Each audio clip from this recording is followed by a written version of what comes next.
Hello दोस्तों, मैं doctor Ankit Singh, oral and maxillofacial surgeon and implantologist from doctor Singh dental hospital, Tatyapara Chowk, Raipur, Chhattisgarh. दोस्तों, आज के इस वीडियो में हम अक्कल दाढ़ के बारे में बात करने वाले हैं। अक्कल दाढ़ का जो दर्द होता है उससे हर किसी को अपनी ज़िंदगी में एक ना एक बार गुजरना पड़ता है। तो दोस्तों, आपके लिए ये जानना बहुत ज़रूरी है कि अक्कल दाढ़ होता क्या है, ये किस एज में ओरल कैविटी में आते हैं, क्या साइन एंड सिम्टम्स होते हैं, क्या लक्षण होते हैं इसके, और क्या ट्रीटमेंट करवाना चाहिए। क्या इस दांत को बचाना सही होगा या निकलवाना सही होगा, निकलवाने के बाद क्या उसमें दांत लगाना चाहिए या नहीं लगवाना चाहिए। दोस्तों, आज के इस वीडियो में हम ये सारे टॉपिक्स के ऊपर बात करने वाले हैं। तो चलिए दोस्तों, वीडियो स्टार्ट करते हैं। सबसे पहला कि ये अक्कल दाढ़ होता क्या है। अक्कल दाढ़ को विजडम टूथ भी कहा जाता है। डेंटिस्ट्री की भाषा में अगर बोला जाए तो ये फर्स्ट मोलर, सेकेंड मोलर और थर्ड मोलर, 3 मोलर होते हैं। तो जो ये तीसरा मोलर होता है उसे ही अक्कल दाढ़ और विजडम टूथ कहा जाता है। दोस्तों, इसकी जो एज होती है ओरल कैविटी में आने की वो है 18 to 25। इसके बीच में ये ओरल कैविटी में इरप्ट होते हैं। कभी कभी किसी केसेस में ये थोड़ा सा लेट इरप्ट हो जाते हैं, लेकिन एवरेज एज यही है। क्या साइन एंड सिम्टम्स होते हैं, क्या लक्षण होते हैं जब ये ओरल कैविटी में आते हैं। तो सबसे पहला and the most important, referred pen.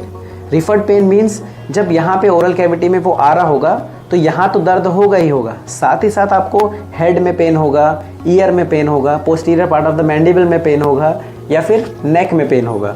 तो ये रिफर्ड पेन के साथ ओरल कैविटी में आते हैं।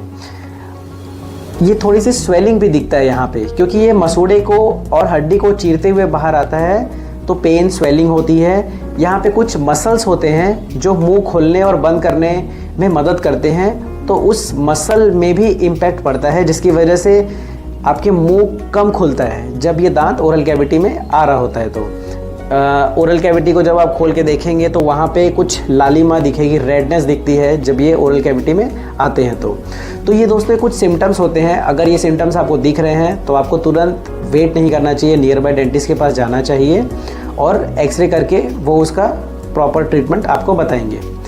अब ये तो हो गई साइन एंड सिम्टम्स की बात। अब करते हैं ट्रीटमेंट। क्या ट्रीटमेंट करना चाहिए इसमें। तो सबसे पहला, डेंटिस्ट के पास जब आप जाएंगे तो वो एक्सरे करेंगे। एक्सरे भी 2 तरीके के होते हैं। मैं आपको प्रीफर करूँगा कि आप बड़ा वाला एक्सरे कराइए। एक छोटा वाला एक्सरे होता है जिसे हम IOPA बोलते हैं, जो 1-2 दांत के एक्सरे लेने के लिए किया जाता है। लेकिन जब ये छोटा वाला दांत का एक्सरे किया जाता है, छोटा वाला एक्सरे, तो एक सेंसर होता है जिसे पीछे में रखा जाता है। ये आखिरी वाले दांत में उस सेंसर को रख पाना बहुत मुश्किल होता है। वो पेशेंट को उल्टियाँ आने लगती है, क्योंकि पीछे ज़्यादा नहीं ले जाया जा सकता, क्योंकि ये आखिरी वाला जो दांत होता है उसकी पोजीशन भी बहुत टेढ़ी मेढ़ी होती है। तो मैं प्रीफर करूँगा कि आप एक बड़ा वाला एक्सरे करा लीजिए, जिसे OPG बोला जाता है। 300-400 रुपये में वो हो जाता है। तो उससे क्या होता है कि उस दांत का जो एक्सरे है वो तो हमें दिख ही जाता है, साथ ही साथ उसका जो रिलेशन है बाकी सारी चीज़ों से, कुछ नर्व्स नीचे की तरफ से जारी होती हैं, कुछ कैनाल होते हैं, और कुछ कितना हड्डी में है वो, ये सारी चीज़ें हमको उस बड़े वाले एक्सरे से ज़्यादा अच्छे तरीके से पता चलती है। ठीक है, तो OPG कराना ज़्यादा बेहतर होगा। अब दोस्तों, इस दांत को बचाना चाहिए या निकलवाना चाहिए। दोस्तों, सबसे पहले एक्सरे के बाद ये देखा जाता है कि क्या वो दांत ओरल कैविटी में आने के लिए वहाँ पे प्रॉपर स्पेस है कि नहीं। अगर वहाँ पे स्पेस है और वो आगे वाला दांत भी उस इम्पैक्टेड दांत, जो थर्ड मोलर है, अक्कल दाढ़ है, उसको रोक नहीं रहा है बाहर आने के लिए, तो हम पेशेंट को कुछ एंटीबायोटिक और एनाल्जेसिक दे के छोड़ देते हैं कुछ दिनों के लिए। वेट एंड वॉच बोला जाता है इस ट्रीटमेंट को। मतलब क्या किया जाता है कि हम उस दांत को समय देते हैं बाहर आने के लिए, क्योंकि वहाँ पे स्पेस है। अगर वहाँ पे स्पेस नहीं है तब उस दांत को निकलवाना ही सही ऑप्शन है, क्योंकि उस दांत को बचाने के लिए हम या तो RCT कर सकते हैं। RCT इसलिए प्रीफर नहीं किया जाता क्योंकि हमें वो जो दांत है वो आखिरी में प्रेजेंट होता है, वहाँ पे हमें प्रॉपर एक्सेस नहीं होता इंस्ट्रूमेंट ले जाने के लिए। RCT के लिए हमें प्रॉपर एक्सेस की ज़रूरत होती है। दूसरा कि जो टूथ की जो पोजीशन होती है, जो अक्कल दाढ़ की जो पोजीशन होती है वो बहुत टेढ़ी मेढ़ी होती है, बहुत कॉम्प्लिकेटेड होती है। कभी वो टेढ़ा हो, ऐसे टेढ़ा होगा, तो कभी हॉरिजॉन्टल होता है, तो कभी डिस्टो एंगुलर होता है, तो उसके एंगल अलग अलग तरीके से होते हैं। तो उसका स्ट्रक्चर भी बहुत कॉम्प्लिकेटेड होता है, जिसलिए बहुत सारे डेंटिस्ट आरसीटी प्रीफर नहीं करते हैं थर्ड मोलर में, उसको निकलवाना ही बेहतर होता है। दोस्तों ये तो हो गई ट्रीटमेंट की बात। आरसीटी की बात, अगर वो दांत नहीं आ पा रहा है ओरल कैविटी में, हड्डी रोक रही है उसको, पोजीशन टेढ़ी है या फिर हॉरिजॉन्टल है, पूरी लेटी हुई है, तब उसे छोटी सी सर्जरी करके निकाला जाता है। अब सर्जरी के नाम पे पेशेंट डर जाते हैं कि अरे बाप रे सर्जरी होने वाली है, लेकिन दोस्तों डरने की बिल्कुल भी ज़रूरत नहीं है। ये एक छोटी सी सर्जरी होती है। बस वहाँ से क्या किया जाता है, अगर मान लीजिए कोई हड्डी है जो उस दांत को रोक रही है बाहर आने से, तो उस हड्डी को थोड़ा सा हटा के दांत को बाहर निकाल दिया जाता है। ये सर्जरी का नाम सुन के ही पेशेंट डर जाते हैं, लेकिन डरने की बिल्कुल भी ज़रूरत नहीं है दोस्तों। ये बहुत छोटी सर्जरी होती है।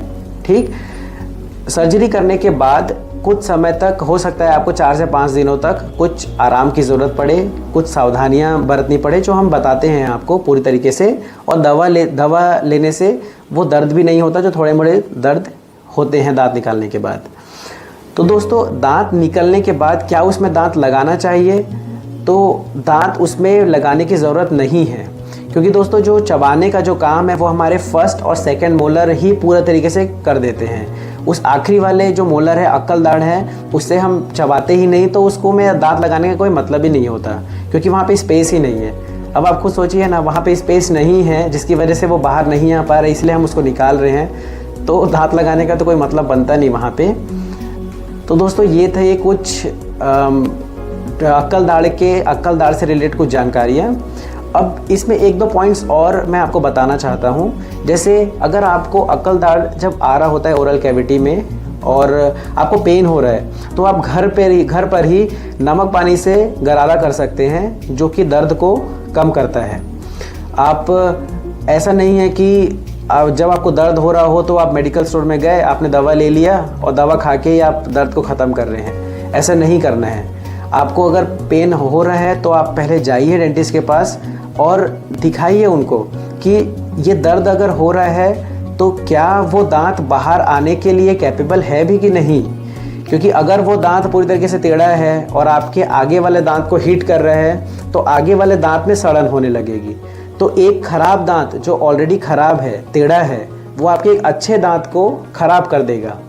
इसीलिए सबसे पहला जो साइन होता है पेन, वो आपको उसके बाद ही तुरंत जाना है डेंटिस्ट के पास। ऐसा नहीं है कि मेडिकल स्टोर से दवा लेके खाते जा रहे हैं और दर्द को ख़त्म करके आप सोच रहे हैं कि चलो भाई ठीक हो गया, लेकिन ऐसा नहीं है दोस्तों। आप अपने ही पैर में कुल्हाड़ी मारने का काम करेंगे ऐसे, क्योंकि अक्कल दाढ़ के रखने के फ़ायदे कम हैं और नुकसान ज़्यादा है।